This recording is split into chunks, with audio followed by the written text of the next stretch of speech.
জাত ধর্ম বর্ণ নির্বিশেষে একটা কলেজ পড়ুয়া ইউনিভার্সিটির এক ছাত্রের সাথে যে অন্যায় হয়েছে, তার ধর্মীয় পরিচয় না দেখে, তার জাত কি তার বর্ণ কি না দেখে বাংলার মানুষজন রাস্তায় নেমেছিল, প্রতিবাদ করছিল। বাংলার রাজনীতি উত্তাল হয়েছিল, মমতা ব্যানার্জি ভয় পেয়েছিলেন।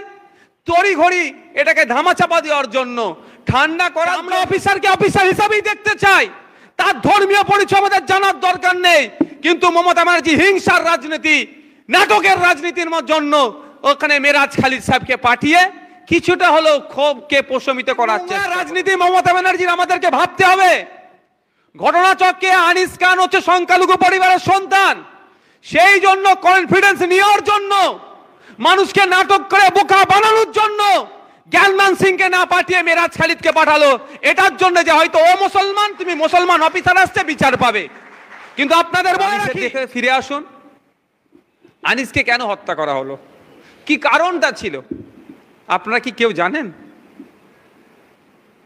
এসআইটি সিট গঠন করে দিয়েছিল, তো সিটের টপে কাকে বসিয়ে রেখেছিল? জ্ঞানমান সিং। উনি সম্মানীয় অফিসার, সম্মান জানিয়ে বলছি, কিন্তু ওনার নামে এমন অভিযোগ আছে আমি ভরসা করতে পারছিলাম না। সেই সময় বলেছে, আজকেও বলছি, রিজওয়ান হত্যাকাণ্ড হয়েছিল, জানেন আপনারা, হত্যা হয়েছিল। সেই সময়ে জেনে অন্যতম অপরাধী হিসেবে মমতা ব্যানার্জি যার নাম বলতেন, তাকে আনিসের হত্যার বিচার করার জন্য টপে বসিয়ে রেখেছে। বিচার পাবে? বিচার পেয়েছে? একবার নয়, দুবার পোস্টমর্টম করতে হলো, এখনো বিচার পায়নি। আর কবে পাবে আমি আশা করছি না।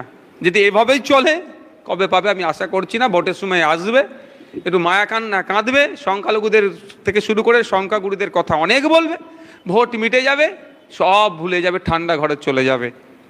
তো আনিসের অপরাধটা কি ছিল? আনিস যেখানেই অন্যায় সংগঠিত হতো সেখানে গিয়ে সে প্রতিবাদ করতো, তার যতটুকু ক্ষমতা আছে বা যতটা ক্ষমতা আছে সেই নিরিখে। আলিয়া বিশ্ববিদ্যালয় থেকে শুরু করে বাগনানে এক নাবালিকার মেয়েকে অপহরণ করেছিল, তাকে খুন করেছিল, এবং রাজ্যের বিভিন্ন জায়গাতে সিএএ থেকে শুরু করে বিভিন্ন বিষয়ে সে প্রতিবাদ করত। কর্ণাটকে যখন হিজাব নিয়ে বিজেপি সরকার হিজাবেরকে ব্যান করতে চেয়েছিলেন, সেই সময় কিন্তু আনিসও বেশ কিছু পোস্ট করেছিল, সেটাই আনিসের কাল হয়ে দাঁড়িয়েছিল। সিট যে রিপোর্ট জমা দিয়েছে হাইকোর্টে, সেই রিপোর্ট যদি আপনারা দেখেন, জানি না পাবলিক ডোমিনে কবে আসবে, সেখানে অনেকটা ক্লিয়ার হয়ে যাবে সেখানে কোন কারণে আনিসকে হত্যা করা হয়েছিল। হত্যা তো এরা বলছে না, কিন্তু ওই রাতে যে পুলিশ গিয়েছিল কেন, কারণটা যদি জনমানুষে নিয়ে আসে অ্যাডভোকেটেরা, তাহলে বুঝতে পারবেন মমতা ব্যানার্জির সরকার বা মমতা ব্যানার্জির মনে কতটা হিংসা পুষে রেখেছে। অপরাধটা ওই দিনকে কেন গিয়েছিল পুলিশ? যে কর্ণাটকে যে ঘটনা ঘটেছে তাকে নিন্দা জানিয়ে একটা ফেসবুকে পোস্ট করেছিল। হুগলি রুরালের এসপির নির্দেশে, অ্যাডিশনাল এসপির নির্দেশে ওই রাতে পুলিশ এসেছিল, তাকে ছাদ থেকে ফেলে হত্যা করেছে। এটাই কারণ। সে ওখানে বিজেপির বিরোধিতা করেছে কেন? সে পোস্ট করেছে কেন? এই জন্য তাকে এই শাস্তি ভোগ করতে হলো। তো আমরা কোন রাজ্যে বসবাস করছি? সে খুন হয়ে যাওয়ার, হত্যা হয়ে যাওয়ার, শহীদ হয়ে যাওয়ার বেশ কিছুদিন তো নীরবতা পালন করছিলেন মমতা ব্যানার্জি মহাশয়া, কোনো কথা বলছিলেন না। তারপরে তিনি তার নীরবতা ভঙ্গ করলেন, পরে তিনি আশ্বস্ত করলেন সিট গঠন করে দিচ্ছি, সিটের টপে বসালেন জ্ঞানমান সিং মহাশয়কে, সেখানে আরো দুটো অফিসার দিলেন, কিন্তু ভিজিট করতে জ্ঞানমান সিং গেলেন না। কাকে পাঠিয়েছিলেন? মেরাজ খালিদ সাহেব নামে এক অফিসারকে। এই যে নোংরা রাজনীতি মমতা ব্যানার্জির আমাদেরকে ভাবতে হবে। ঘটনাচক্রে আনিস খান হচ্ছে সংখ্যালঘু পরিবারের সন্তান, সেই জন্য কনফিডেন্স নেওয়ার জন্য, মানুষকে নাটক করে বোকা বানানোর জন্য জ্ঞানমান সিংকে না পাঠিয়ে মেরাজ খালিদকে পাঠালো, এটার জন্য যে হয়তো ও মুসলমান, তুমি মুসলমান অফিসার আসছে বিচার পাবে। কিন্তু আপনাদের বলে রাখি যে আমরা অফিসারকে অফিসার হিসাবেই দেখতে চাই, তার ধর্মীয় পরিচয় আমাদের জানার দরকার নেই, কিন্তু মমতা ব্যানার্জি হিংসার রাজনীতি, নাটকের রাজনীতির জন্য ওখানে মেরাজ খালিদ সাহেবকে পাঠিয়ে কিছুটা হলেও ক্ষোভকে প্রশমিত করার চেষ্টা করেছে।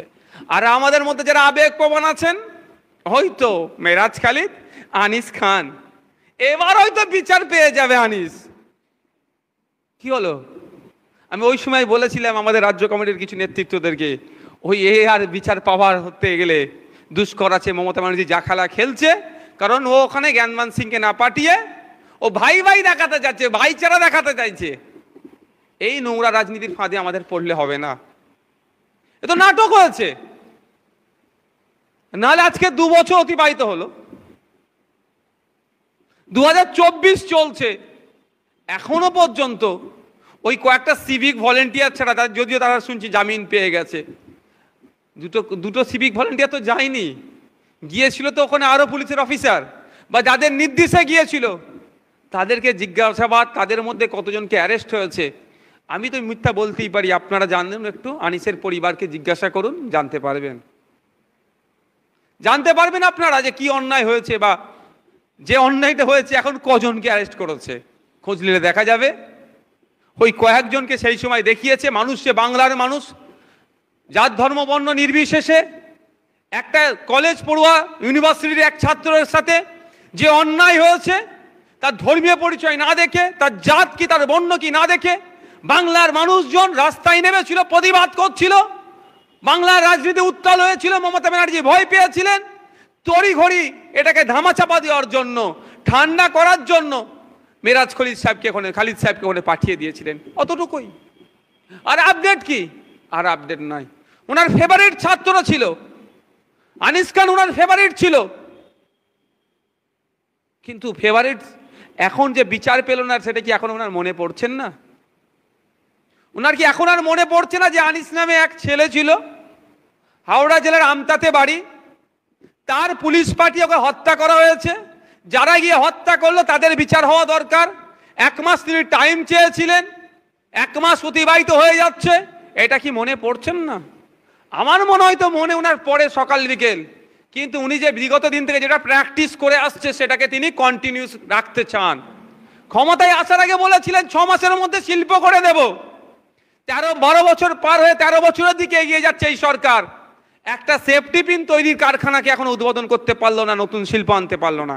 বছর বছর শিল্প সম্মেলন করছে, শিল্প সম্মেলন নামে মৎস্য হচ্ছে, শিল্প সম্মেলনের শেষে ডেটা দিচ্ছে কত হাজার কোটি টাকা ইনভেস্ট হবে, কিন্তু পরের বছরে শিল্প সম্মেলনের শুরুতে বলছে না বিগত